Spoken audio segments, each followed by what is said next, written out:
Good afternoon. Hello there, Miss Sincere Heart here. I want to make this video pretty quick. I know I missed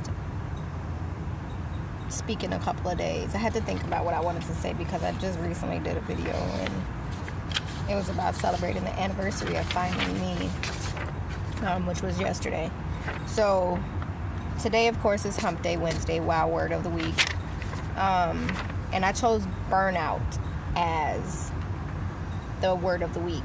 And I chose burnout because yesterday we were in the group talking, and someone mentioned that after the murders of like Alton Sterling and Philando Castro and many other things that we have experienced as melanated people, that the groups have gotten kind of quiet. And yesterday I agree. Today I want to apologize because maybe the quietness stemmed from the group because of me, since I am the leader. It did burn me out. Like, I was just exhausted. I didn't want to be a part of social media for a while. And it meant a long while, obviously, because I haven't been as active as I normally am.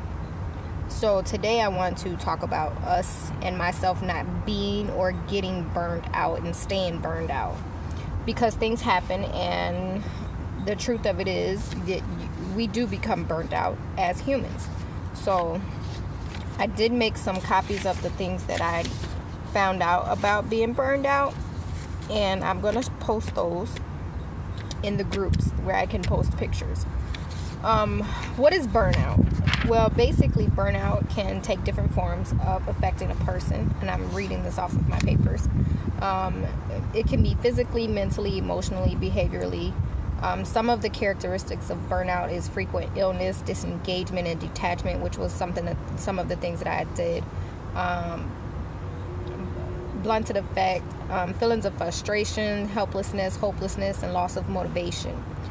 At worst, burnout can cause a person to question if life is worth living. Now, I didn't experience that, but I know some people probably did experience those types of feelings when all of that is going on probably in their everyday lives. So, what causes burnout? Burnout can include lack of adequate social support, taking on more than one can handle at work, school, or interpersonally with family and friends, and poor self-care. So if you're not caring for yourself, you can burn yourself out really fast. Symptoms of burnout. It's 3 categories of burnout, which can go from physical, emotional, and behavior.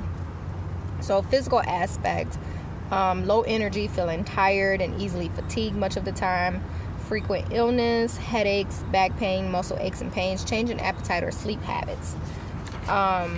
For the emotional aspect of it, it could be chronic feelings of self-doubt, sense of failure, of course, loss of motivation, decreased satisfaction, feeling defeated and alone in the world. And that's kind of what I perceive being burnout as.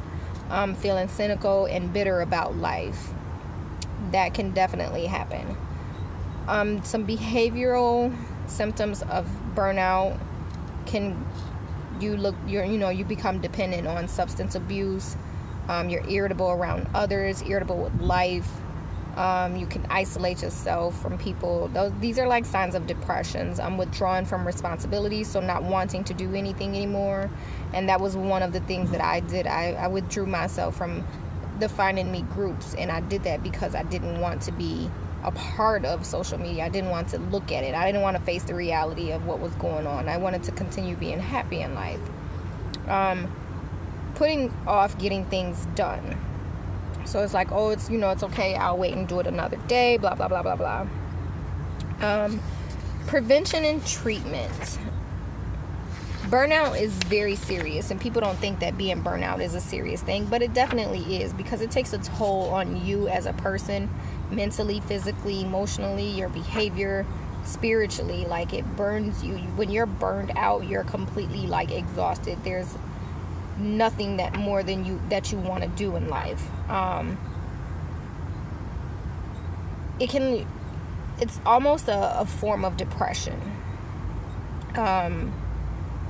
it causes relationship problems, professional issues, personal issues, social isolation, like I said before.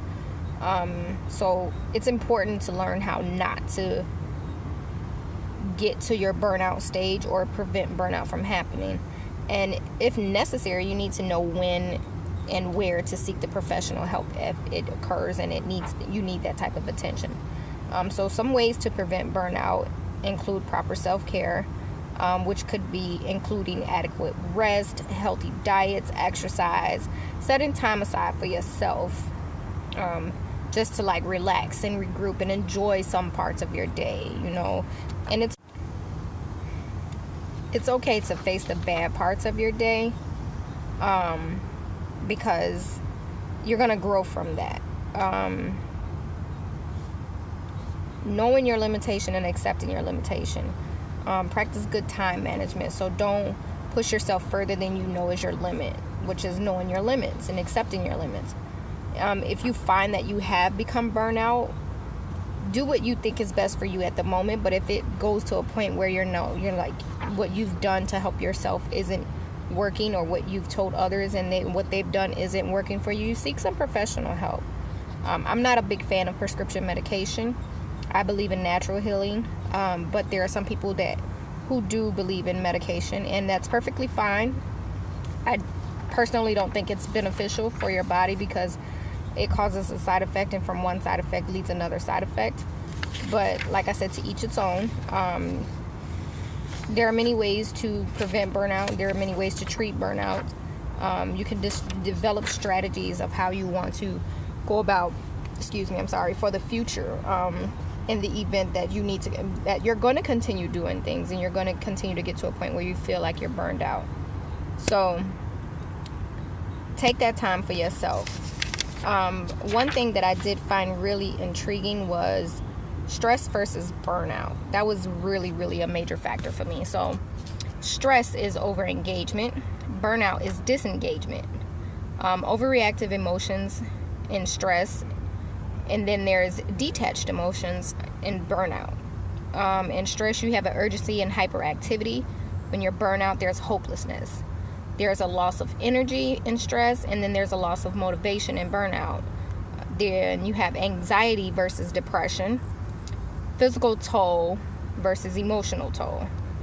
So those are very interesting things to notice.